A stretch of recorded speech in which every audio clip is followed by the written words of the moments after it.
Hello and welcome to Economics versus the Environment again. Today we're going to look at some of the attempts to solve the conflicts.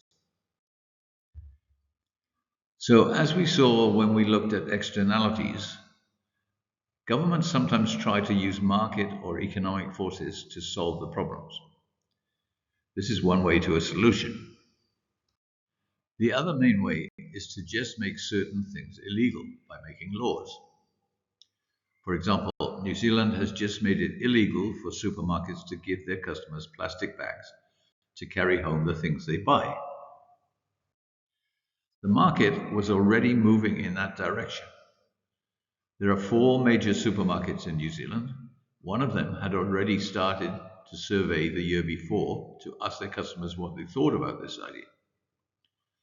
Before the results of that survey were known, a different supermarket said it would ban all this kind of plastic bag.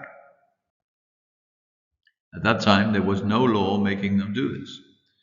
They had worked out that a lot of people who were worried about the environment would be happy with the idea. If they can make people think that shopping with them helps the environment, they might get more customers and bigger profits. The supermarkets and their customers are not doing nothing in this situation. Customers especially are thinking more and more about how their actions might be hurting the environment.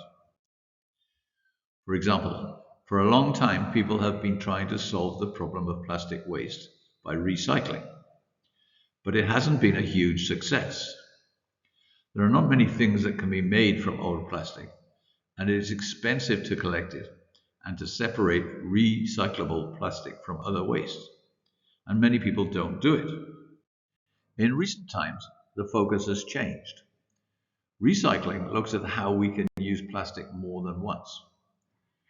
The new focus is about not using plastic in many situations.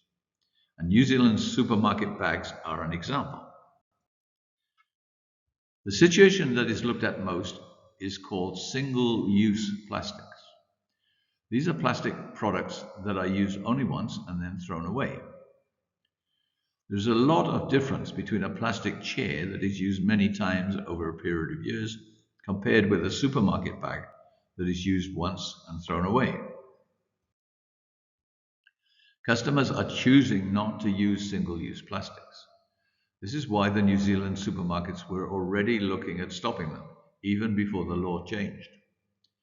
It is the customers who are leading this movement by changing their behavior. The businesses will follow what the customers want because they cannot exist without customers. This gives the customers real power over big businesses. Another single-use plastic is drinking straws. These are used once and then thrown away. Fast food sellers like McDonald's and KFC have throwaway plastic cups that are perfectly clean. They are used only once and then thrown away, not washed and used again. There is no health reason to use a straw instead of drinking from the cup. And these sellers are coming under a lot of pressure to stop using plastic drinking straws. McDonald's in Britain have recently committed to doing that. This is an example of customers forcing a big business to be more friendly to the environment.